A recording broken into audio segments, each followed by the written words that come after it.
শুরু হলো। আমি এখন গাড়ি এসে গেছে। গাড়ি দাদা আপনার নামটা কি? রবি। রবি, আমার ড্রাইভারের নাম হচ্ছে রবি। আমার অল্টো দিয়েছে, which is fine for me. আর এখন গল্ফ কোর্সের দিকে যাচ্ছি। দেখে মনে হচ্ছে কালকে যেদিকে গেছিলাম ওই দিকেই যাচ্ছি।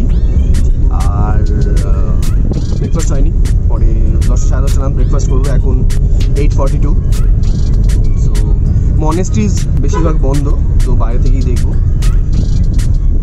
এটিএমে গেলাম, টাকা তুললাম। So ready for the day.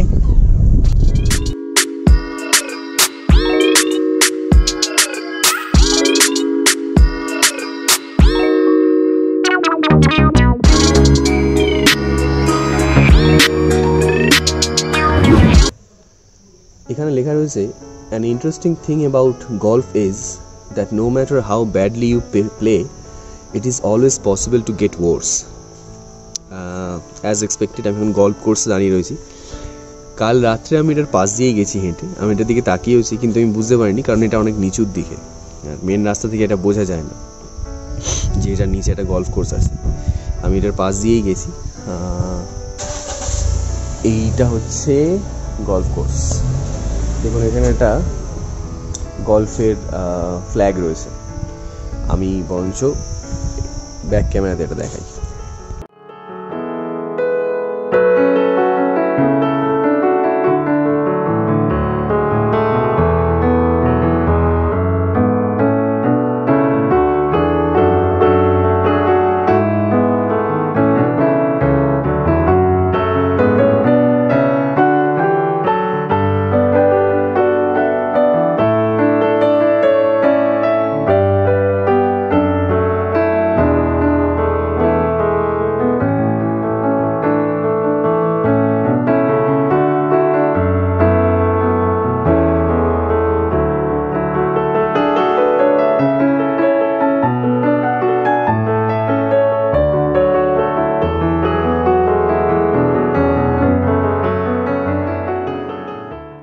এখান দিয়েই গেছিলাম। দেখুন দূরে দেখা যাচ্ছে মর্গান হাউস।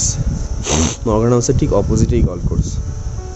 খেয়ালই করিনি কালকে রাত্রে, যদিও ভালোই হয়েছে খেয়াল করিনি। রাত্রেবেলা দেখেও কিছু বুঝতে পারতাম না। এই পাশে কোনো লাইট ফাইট তো নেই। মর্গান হাউসের নাকি ঢোকা বন্ধ করে দিয়েছে ট্যুরিজম ডিপার্টমেন্ট টেক ওভার করার পরে। এখন পুরোপুরি বন্ধ আছে গেটটা। তো বাইরে থেকে যদি ছবি তুলতে পারি দেখবো। আর যাই আপাতত ওইদিকে। আমাদের ড্রাইভার দাদাকে অনেক থ্যাংক ইউ, এবং ওনাকেও অনেক থ্যাংক ইউ যে আমাদেরকে ঢুকতে দিচ্ছে মর্গান হাউসে, কারণ এখানে ঢুকতে দেয় না ইউজুয়ালি। তো আমি জাস্ট যাবো সামনেটাতে, ভিডিও করবো, চলে আসবো, দ্যাটস ইট। থ্যাংকস আ লট। দেখতে পাচ্ছেন, this is the world famous haunted house Morgan house. এখন এটা ওয়েস্ট বেঙ্গল ট্যুরিজম ডিপার্টমেন্ট কর্পোরেশনের লজে পরিণত হয়েছে। আমি জানি না এটা ট্যারিফ কত, আমি জিজ্ঞেস করে নেবো বেরোনোর সময়। ইনক্রেডিবল দেখতে, মানে জাস্ট দেখেই থ্রিলিং লাগছে। ভেতরে থাকলে তো কথাই নেই। আর রাত্রিবেলা যখন এসেছিলাম, এখানে যে সিসিটিভিগুলো লাগানো আছে সেখানে ইনস্ট্রুমেন্টাল বাজছিল, এবং লাইট অলমোস্ট নেই, কারণ বাইরে থেকে কালকে রাত্রে আমি এত বড় বাড়িটাকে দেখতেই পাইনি। তাই বুঝতেই পারছেন এখানকার অ্যাটমসফিয়ারটা রাত্রিবেলা কেমন হয়। সো একটু এগোই।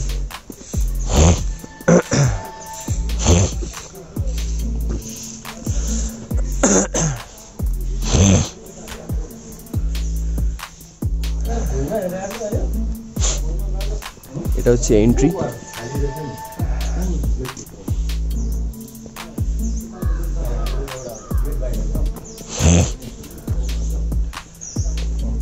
এপাশে ডাইনিং আছে ভেতরে।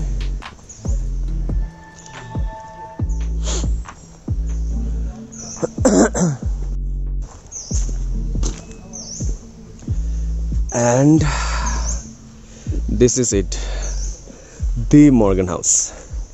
আমি কিছু ছবি তুলবো এবার, তারপর বেরোবো। দেখা যাক নেক্সট কোথায় যাওয়া যায়।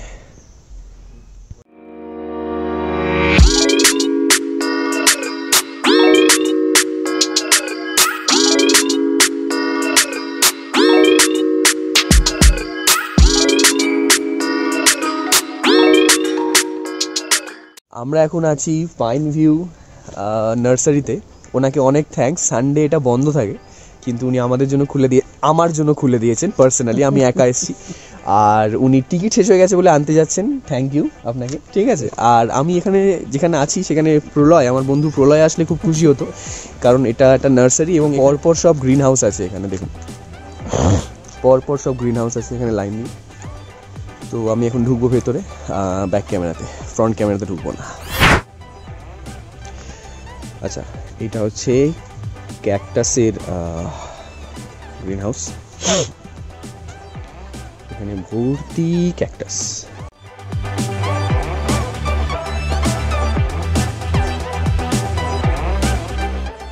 কাঁটা নিয়ে কি উপমা দেওয়া যায় আমি ঠিক বুঝতে পারছি না। কোনো কবি তো ক্যাকটাস নিয়ে তেমন কিছু লেখেননি। ইভেন ক্যাকটাস ব্যান্ডও ক্যাকটাস নিয়ে কোনো গান করেছে কিনা আমার মনে পড়ছে না, ওদের কোনো ব্যান্ডের টাইটেল ট্র্যাক আছে কিনা। কি উপমা দেওয়া যায়? এটা তো রাজস্থানও না যে আমি বলবো রাজস্থানি উট এবং তাদের খাদ্য প্রধানত কাঁটা ঝোপ।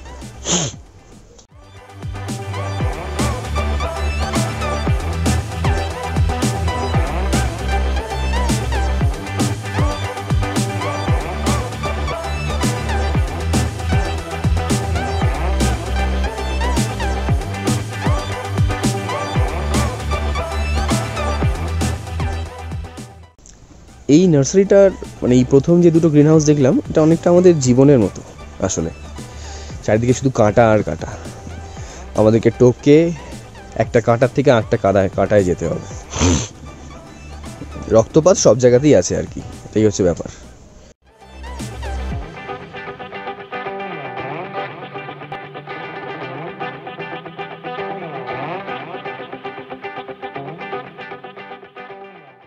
পাশেরটাও খুলে দিয়েছেন উনি আমার জন্য। আচ্ছা, এখানে সবটাই ক্যাকটাসের, পুরো নার্সারিটাই ক্যাকটাসের। পাইন ভিউ ক্যাকটাস নার্সারি, এটা আমি দেখেছিলাম এটা নেটে। এখানে লেখা রয়েছে ডোন্ট প্লাক ফ্লাওয়ার্স। কেউ যেচে নিজের হাত কাটতে গেলে তবেই এই গাছ তুলতে চাইবে এখান থেকে, কারণ ডেঞ্জারাস। এখানে যে এক একটা সাইজের ক্যাকটাস রয়েছে, জাস্ট ডেঞ্জারাস। এগুলো হাত দেওয়াটা তো মানে দূরের কথা, কাছাকাছি যেতেও ভয় লাগবে।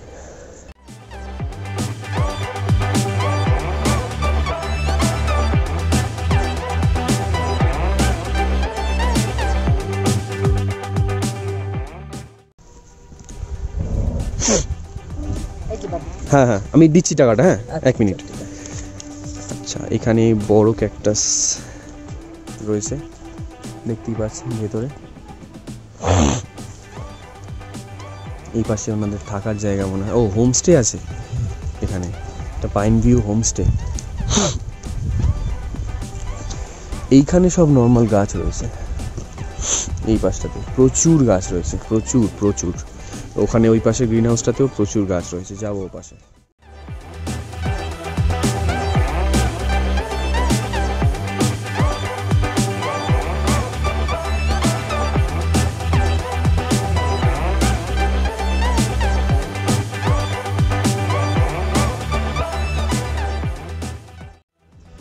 কালিম্পং শহরের অনেকটা দেখা যাচ্ছে এখান থেকে।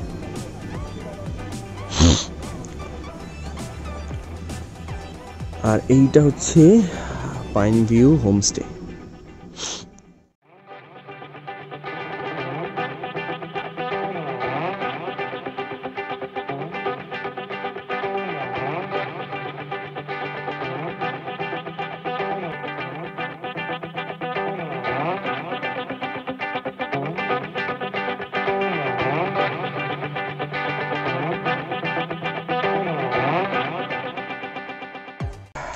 মৌদি বুম্বা এখানে আসলে খুব খুশি হতো।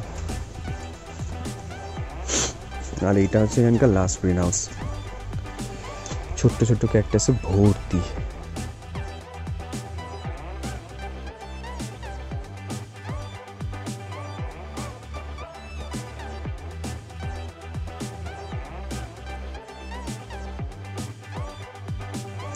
অনেকেই হয়তো বলবেন যে ক্যাকটাসের গ্রিন হাউস দেখতে আসার কি মানে আছে, কিন্তু আমি বলবো it's a must see in Kalimpong. খুব সুন্দর লেগেছে আমার সিরিয়াসলি। আর এখানকার যে হোস্ট যিনি ছিলেন তিনি খুব খুব হাম্বল একজন মহিলা, এবং আমার মনে হয় যে একসাথে এত ক্যাকটাস দেখার সুযোগ কিন্তু অন্য কোথাও হবে বলে মনে হয় না। তো আপনার এখানে আসা উচিত, আর যারা গাছ প্রেমী তাদের তো আরও বেশি করে আসা উচিত।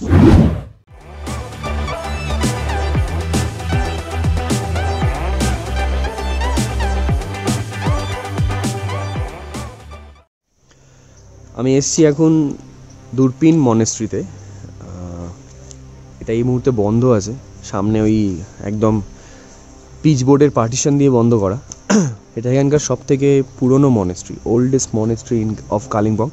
এখান থেকে কাঞ্চনজঙ্ঘার ভিউ দেখা যেত, আমাদের ড্রাইভার দাদা বললেন, কিন্তু এই মুহূর্তে আজকে যা ফগি ওয়েদার, আজকে তো কোনোভাবে দেখার চান্স আছে বলে মনে হয় না। একটু বেলার দিকে যদি কিছু চেঞ্জ হয় তো I am keeping my fingers crossed.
এবার যাবো নেক্সট পয়েন্টে। দাদাকে জিজ্ঞেস করিনি নেক্সট পয়েন্টটা ঠিক কী, এবার জিজ্ঞেস করবো।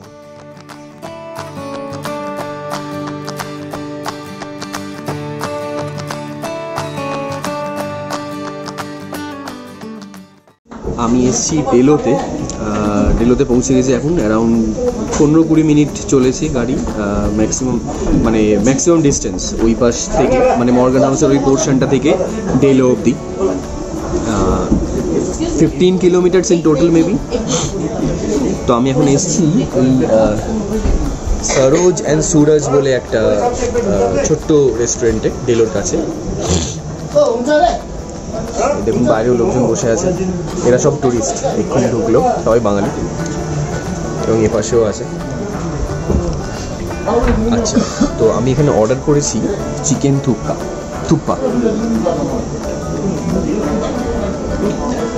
চিকেন থুপ্পা অর্ডার করেছি, 80 টাকা দাম। খেয়ে দেখি কেমন করেছে, এরপরে ডেলোতে ঢুকবো। এখনও আকাশ যথেষ্ট ফগি, তো কাঞ্চনজঙ্ঘা দেখার তো কোনো সিন নেই। এটা দেখে তারপরে আরও 2-3টে জায়গা আছে, দেখে নিয়ে তারপরে ব্যাক টু হোটেল। আপাতত ব্রেকফাস্ট শুরু করা যাক। পেছনের এই রেস্টুরেন্টটা থেকে খেলাম, এই রেস্টুরেন্টটা থেকে সরোজ অ্যান্ড সুরজ রেস্টুরেন্ট। আর থুপ্পাটা ভীষণ ভালো ছিল, একদম সুইট কর্ন, চিকেন, টমেটো, পেঁয়াজ, বাঁধাকপি, ফুলকপি ভর্তি, একদম ভীষণ ভালো ছিল। কলকাতার মতো স্পাইসি না, অনেক লাইট আর খুব সুন্দর খেতে। আমি এখন যাচ্ছি ডেলোর দিকে। এই যে ডেলো পার্ক দেখতে পাচ্ছেন, লেখা রয়েছে বোর্ডে।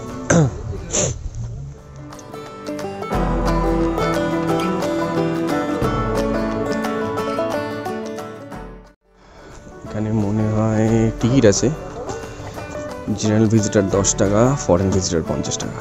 তো আমি এখানে এখন কাউন্টার থেকে টিকিটটা কাটবো। পেয়ে গেছি আমি ডেলোতে ঢোকার পারমিট, 10 টাকা দিয়ে আমি পারমিট পেয়ে গেছি। আমি এখন যাচ্ছি ডেলোর ভেতরে। এইটা হচ্ছে ডেলো পার্ক, এটা দেখে নিন। এখানে শুধু গ্রিনারি, আকাশ পরিষ্কার একদম দেখতে পাচ্ছেন, কিন্তু প্রচুর কুয়াশা। কুয়াশার ওপরে আছি আমরা, কুয়াশাটা আমাদের নিচে। ওখানে আই লাভ কালিম্পং একটা লেখা আছে, ওখানে গিয়ে একটা জেনারিক সেলফি নিতে হবে, যেটা সবাই নেয় এখানে এসে।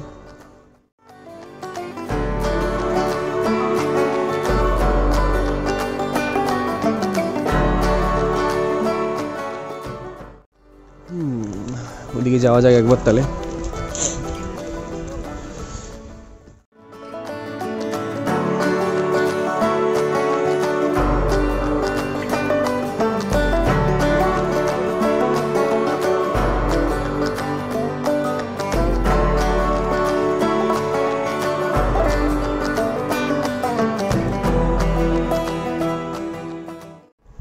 আচ্ছা, এটা হচ্ছে সে আই লাভ কালিম্পং।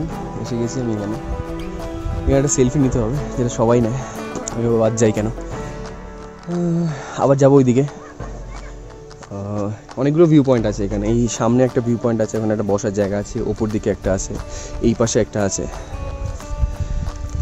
ওপরে কয়টা হোটেল টাইপের রয়েছে মনে হয়, ভাড়া দেয় হয়তো। এখানে এমনি এমনি তো করে রাখবে না নিশ্চয়ই। দেখবো গিয়ে, আপাতত একটা সেলফি নিই। হয়ে গেছে জেনারিক সেলফি তোলা। এবারে একটু ওপর দিকে যাওয়া হচ্ছে, দেখি ওপরে কি আছে।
এটা একটা বসার জায়গা।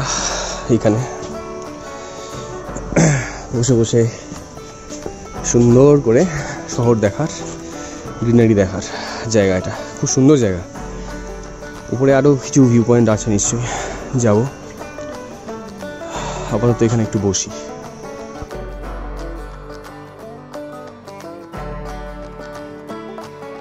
আমি বসেছিলাম দেখুন এখানে এই বেঞ্চে বসে वादियाँ देखছিলাম আমি। वादियाँ तो वादियाँ देखते देखते वादियों में खो गया था मैं। এই দাদার সঙ্গে দেখা হলো, দাদা আমার দু একটা ছবি তুলে দিল, খুব সুন্দর। तो এবার আমি একটু ऊपर दिखे যাব। ऊपर दिखे उस तरफ और व्यू पॉइंट है ना, ऊपर में व्यू पॉइंट है ना ऐसे? हाँ हाँ ठीक है, तो এবার ऊपर दिखे যাব।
ডেলোর একটু সাইডে মানে ঢুকে বাঁ হাতে একটা বসার জায়গা আছে, যেটা অসম্ভব সুন্দর। এদিকে কেউ আসছে টাসছে না, কেউ দেখতেও পাচ্ছে না যেদিকে কোনো জায়গা আছে। এই জায়গাটা অলমোস্ট অ্যাবান্ডেন্ট বলা যায়, কিন্তু আটকানো নেই, আপনি আসতে পারবেন। এই যে এই রাস্তাটা দিয়ে ডেলোতে ঢুকে বাঁ দিকে আমি এই রাস্তাটা দিয়ে এলাম। ওয়াইড অ্যাঙ্গেল ক্যামেরা দিয়ে যদি ভিডিও করতে পারতাম তাহলে বুঝতে পারতেন যে জায়গাটা কতটা সুন্দর।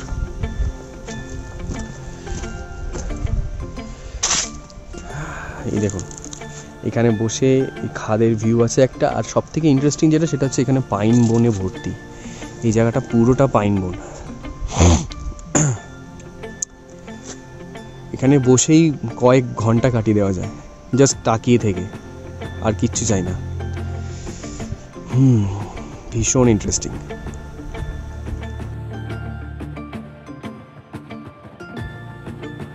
পেছনে ডেলো, ঘোরা কমপ্লিট, এবার এক্সিট করছি। নেক্সট পয়েন্ট কোথায় আমার জানা নেই, ড্রাইভারকে জিজ্ঞেস করতে হবে। এই এখন বেরোচ্ছি আমি ডেলো থেকে। খুব সুন্দর এক্সপিরিয়েন্স, অবশ্যই আবার আসবো প্রণবেশ প্রলয়ের সাথে। একা ঘুরতে গেলে যেটা সব থেকে বড় ড্রব্যাক সেটা হলো আপনার ছবি তুলে দেওয়ার কেউ থাকে না, লোকজনকে রিকোয়েস্ট করতে হয়। এবং বিশ্বাস করুন লোকজনের ফটোগ্রাফিক সেন্স অত্যন্ত জঘন্য। একটু আগে ভিডিওতে বলেছি যে একজন আমার খুব ভালো ছবি তুলে দিয়েছেন, কিন্তু সেই ছবিটা এতটাই বাজে যে কাউকে দেখানোর যোগ্য নয়। তো একটা ছবি ভালো উঠেছে, একজন ইয়াং দাদা তুলে দিয়েছেন আমাকে, সেই ছবিটা আই থিঙ্ক ডিপি দেওয়ার যোগ্য, ফেসবুক কোয়ালিটি। আমি কোটিং সৌগত দা, সেই ছবিটা ফেসবুক কোয়ালিটি। যদি আমি ফেসবুকে নিই তো হোয়াটসঅ্যাপে ডিপি দেওয়া যায়। এখন যাচ্ছি গাড়ির কাছে, পরের ভিডিও পরের স্টপে গিয়ে। আমরা এখন আছি বুদ্ধা পার্কে, ডেলোর পরে আমার নেক্সট পয়েন্ট। এইটা আমাদের গাড়ি,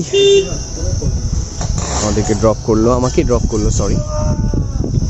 এটাতে আমি ঢুকবো, একটু রেস্ট্রিকশনস আছে, সামনে অবধি যেতে দেয় না এই লকডাউনের জন্য। এখন এই যে একটা সবুজ কাপড় দেখতে পাচ্ছেন, সেই অবধি আমরা যেতে পারবো, তারপরে মনে হয় না যেতে পারবো। তো আমি এখন উঠছি।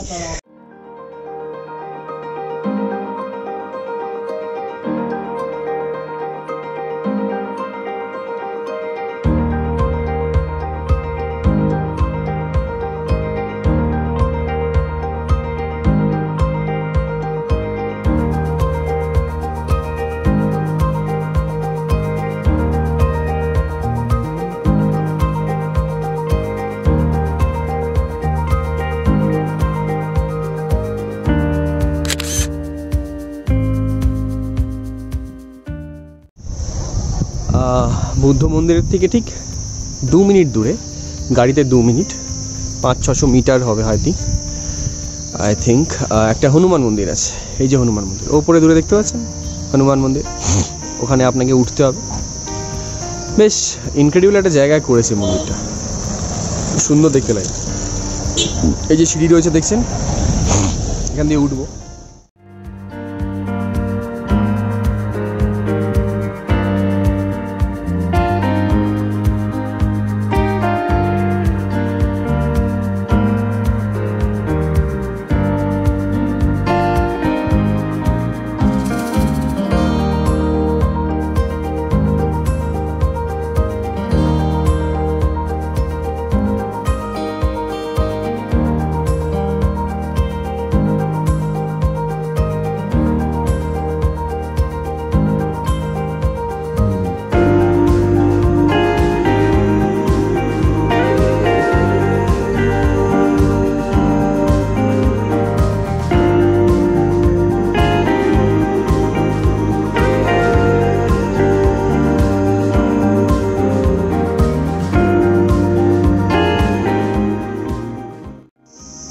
দেখতে পাচ্ছেন এসে গেছি আমরা হনুমান মন্দিরের একদম টপে।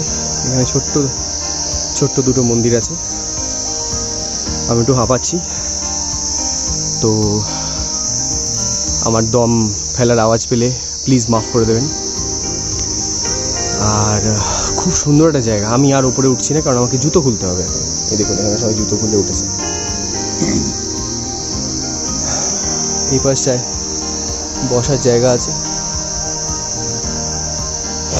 ভীষণই সুন্দর এই জায়গাটা।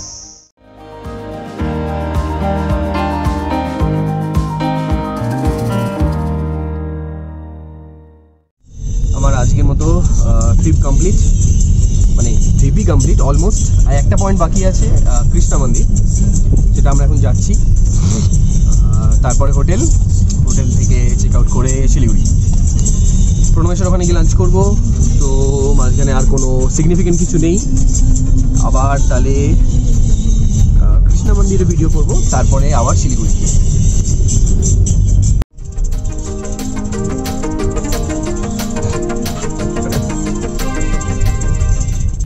আমরা এখন আছি মঙ্গলধাম কৃষ্ণ মন্দিরে। এটা আমাদের কালিম্পংয়ের লাস্ট ডেস্টিনেশন। এটা হচ্ছে এন্ট্রি গেট। এখানে গাড়ি ভেতরে ঢোকে, দেখতে পাচ্ছেন। মন্দিরের প্রেমিসেসের ভেতরেই পার্কিংয়ের এরিয়া আছে। এবারে একটু মন্দিরের দিকে যাওয়া হবে।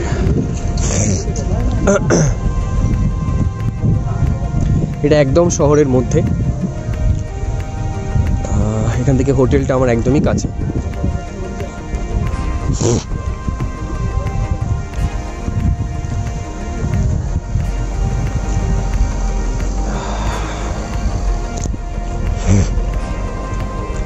এখানেও আই থিঙ্ক জুতো খুলে প্রবেশ করতে হবে অবভিয়াসলি।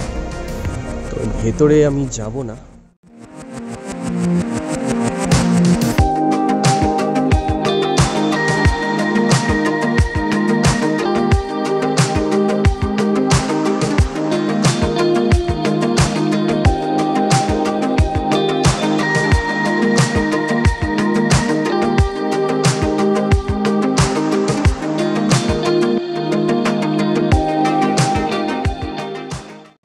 কালিম্পং ট্রিপ শেষ, আর এবার ফিরবো হোটেলে গিয়ে ফ্রেশ হয়ে চেক আউট করে প্রণবেশের বাড়ি।